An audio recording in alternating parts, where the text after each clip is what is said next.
Hello viewers, আসসালামু আলাইকুম। আশা করি সকলে ভালো আছো। তোমাদের ডিগ্রি দ্বিতীয় বর্ষের পরীক্ষা অনুষ্ঠিত 2025-26 ফিনান্স অ্যান্ড ব্যাংকিং তৃতীয় পত্র, সাবজেক্ট কোড 12-2401। বিষয়ের নাম হচ্ছে সরকারি অর্থ ব্যবস্থা ও কর বিধি। রকেট সাজেশন, যে কোনো বিশেষ সাজেশনের জন্য ইমো এবং হোয়াটসঅ্যাপ 01910214319। যাদের শর্ট সাজেশন লাগবে তারা যোগাযোগ করবে। আর শর্ট সাজেশন থাকবে ক বিভাগে 40টি, উত্তর সহকারে খ গ বিভাগে থাকবে 10 থেকে 11টি করে। আজকে ভিডিওটি সবাই মনোযোগ সহকারে দেখতে থাকবে, নাহলে কিছুই বুঝতে পারবে না। ক বিভাগ অতি সংক্ষিপ্ত প্রশ্ন বলি, সরকারি অর্থ ব্যবস্থা। সরকারি অর্থ ব্যবস্থা কি? সরকার আয়, ঋণ ও সংগ্রহ, বিতরণ, বিনিয়োগের ইত্যাদি সব রকমের নীতি নির্ধারণ ও তৎসংশ্লিষ্ট সমস্যা সমাধানের যাবতীয় আলোচনা ও অর্থনীতি যে অংশে করা হয় তাকে সরকারি অর্থ ব্যবস্থা বলে। পেরেটো ক্ষমতাকে? পেরেটো ক্ষমতা বলতে ওই পরিস্থিতিকে বোঝায় যেখানে শুধু সম্পদ সমূহ দক্ষতার সাথে বরবাদ করা হয়েছে। সর্বাধিক সামাজিক সুবিধা নীতি কি? সরকারি ব্যয় এবং করের মাধ্যমে অর্জিত আয় যে স্তর নির্ধারণ করা হয় সামাজিক কল্যাণ সর্বোচ্চ হয় তাকে সর্বাধিক ও সামাজিক সুবিধার নীতি বলে। সরকারি পণ্য কি অথবা গণদ্রব্য কাকে বলে? জনস্বার্থে ও জনকল্যাণে উৎপাদিত ও ব্যবহৃত দ্রব্যকে সরকারি পণ্য বা গণদ্রব্য বলে। গুণগত দ্রব্য কি? যেসব গুণদ্রব্য বা সামাজিক দ্রব্য ও সমাজের মানুষের শারীরিক ও মানসিক বিকাশ, বুদ্ধি বিকাশ, চিন্তা ভাবনা, তথ্য গুণগত বিকাশে সহায়তা করে তাদেরকে গুণগত দ্রব্য বা গুণগত অভাব বলে। ভর্তুকি কি? উৎপাদকের উপকরণের উপর সরকারের কর্তৃক যে আর্থিক সহায়তা বা প্রণয়নের দেওয়া হয় তাকে ভর্তুকি বলে। সরকারি আয় কি? উত্তর, করের মাধ্যমে রাষ্ট্রের যে পরিমাণ অর্থ সংগ্রহ করে থাকে তাকে সরকারি আয় বলে। ব্যক্তিগত খরচ কি? ব্যক্তি ক্রয়, ভোগ, বিনিয়োগ তথা জীবনধারে যাবতীয় ব্যয় প্রণালী সমষ্টি হল ব্যক্তিগত খরচ। ও পরোক্ষ কর কি? যে করে ভার অন্য ব্যক্তির উপর সরানো যায়, অন্যের ঘাড়ে চাপিয়ে দেয় তাকে পরোক্ষ কর বলে। বিক্রি কর বা সেলাই ট্যাক্স কি? দ্রব্যের লেনদেনের উপর যে কর বসানো হয় তাকে বিক্রয় কর বলে। আর ওই কর দ্রব্য বিক্রয়ের সময় আরোপ করা হয়। প্রথম ক্ষেত্রে এক পাইকারি বিক্রয় কর বলা হয়, দ্বিতীয় ক্ষেত্রে খুচরা বিক্রয় কর হিসেবে অব্যাহত হয়। বাহিকতা কি? উত্তর, বাহিকতা বলতে কোনো দ্রব্যের উপর আরোপিত পরোক্ষ প্রভাবকে বোঝায়। অভ্যন্তর ঋণ কি? সরকার জনগণের বা বিভিন্ন আর্থিক প্রতিষ্ঠান থেকে ঋণ নিলে তাকে অভ্যন্তরীণ ঋণ বলে। করের প্রকৃত ভার কাকে বলে? কর প্রদানের ফলে দেশের বিনিয়োগ, উৎপাদন ও নিয়োগ যে পরিমাণ হ্রাস পায় তাকে করের প্রকৃত ভার বলে। প্রযুক্তি বাহিকতার সংজ্ঞা দাও। প্রযুক্তি পরিবর্তন, আউটপুট স্তর হ্রাস, বৃদ্ধির কারণে ইনপুট ব্যয় হ্রাস বৃদ্ধি পেলে যে বাহিকতা সৃষ্টি হয় তাকে প্রযুক্তিগত বাহিকতা বলে। করপাত হচ্ছে করের চূড়ান্ত আশ্রয়স্থল। যদি কর সংশ্লেষ স্থানান্তর করা যায় তবে চূড়ান্ত করের আর্থিক হার অন্যের উপর বর্তায়। করের সর্বশেষ আর্থিক দায়ভারকে করপাত বলে। সরকারি আয়ের চেয়ে ব্যয় বেশি হলে তাকে ঘাটতি বাজেট বলে। উদ্বৃত্ত বাজেট কাকে বলে? কোন নির্দিষ্ট সময়ে সরকারের সম্ভাবনা ব্যয় অপেক্ষা আয় বেশি হলে তাকে উদ্বৃত্ত বাজেট বলে। গুণগত দ্রব্য কি? যেসব গণদ্রব্য বা সামাজিক দ্রব্য সমাজের মানুষের শারীরিক ও মানসিক বিকাশ, বুদ্ধির বিকাশে, চিন্তা ভাবনা, তথ্য গুণগত বিকাশে সহায়তা করে তাদেরকে গুণগত দ্রব্য বা গুণগত অভাব বলে।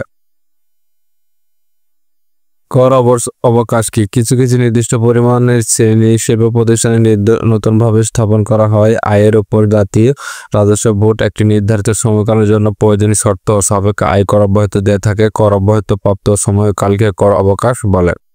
করের উৎপাদন অশ্লীলতা নীতি বলতে কি বোঝায়? যে কর ব্যবস্থায় পর্যাপ্ত রাজস্ব সংগ্রহ করা যায় এবং ব্যবসায়, বাণিজ্য ও শিল্প প্রতিষ্ঠানের উৎপাদন ধারা ব্যবহৃত না হয় তাকে কর উৎপাদন অশ্লীলতা নীতি বলা হয়। হয়তোশীল কর কি?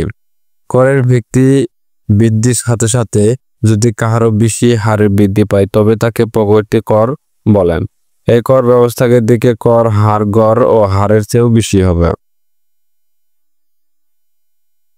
বাংলাদেশের সরকারের আয় ও দুটি উৎসের নাম লেখো। সরকারের আয়ের দুটি উৎসের নাম হলো: 1 অবকারী সংগ্রহ, 2 বিক্রয় কর, বাংলাদেশ সরকারের আয় দুটি উৎসের নাম লেখো। সরকারের আয় দুটি উৎসের নাম হলো ১ অবকারী শুল্ক ও ২ বিক্রয় কর।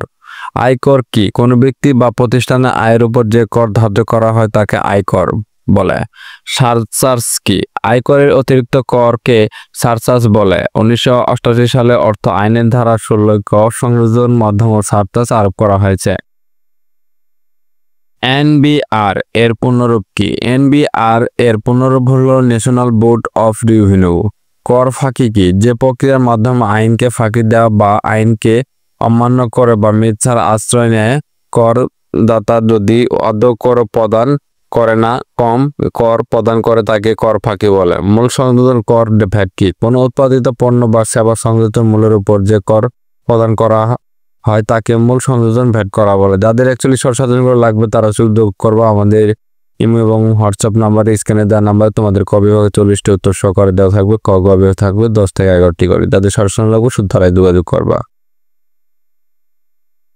ক মূল সংশোধন কর বলতে কি বোঝো অথবা মূল সংশোধন কর কি? খ বাংলাদেশের অর্থনৈতিক মূল সংশোধন করের ভূমিকা আলোচনা করো। ২ মূল সংশোধন করের সুবিধা বর্ণনা করো। ভ্যাট এর বৈশিষ্ট্য আলোচনা করো।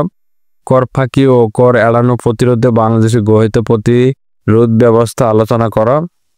তারপর তোমাদের আয় বিভিন্ন উৎসসমূহ আলোচনা করো। আয়কর ধারদের উদ্দেশ্যসমূহ বর্ণনা করো অথবা অবচয় ধারদের উদ্দেশ্যসমূহ কি কি?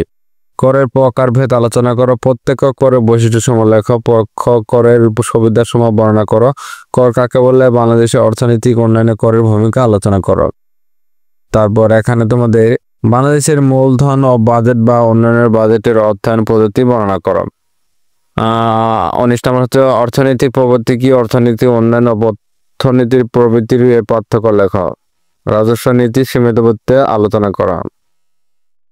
তারপর এখানে হচ্ছে তোমাদের বাংলাদেশের সরকারের রাজস্ব বৃদ্ধির উপায়সমূহ বর্ণনা করো।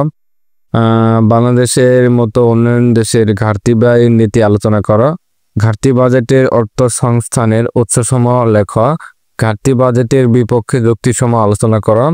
সরকার কেন ঋণ করে অথবা সরকারি ঋণ বৃদ্ধি পাওয়ার কারণসমূহ লেখ।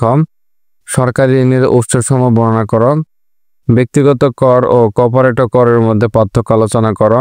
তারপর সরকারি ব্যয়ের নীতিমালা বর্ণনা করো। বাংলাদেশি সরকারের ব্যয় খাতসমূহ আলোচনা করো। সাম্প্রতিককালে বাংলাদেশি সরকারি ব্যয় বৃদ্ধির কারণ বর্ণনা করো।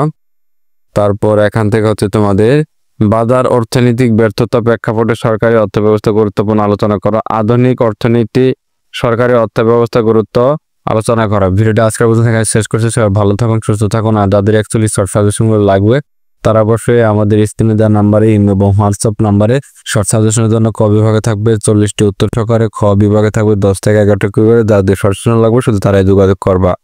আর শর্ট সাজেশনের জন্য তোমাদের কিছু পারিশ্রমিক হিসেবে মূল্য নির্ধারণ করা হয়েছে। আর আমাদের ভিডিও ডিসক্রিপশনে তোমাদের সকল বেশি শর্ট সাজেশনগুলো আমরা তোমাদের পিডিএফ ফাইল ডেমো আকার ডাউনলোড করার লিঙ্ক দেওয়া থাকবে, সেখান থেকে ডাউনলোড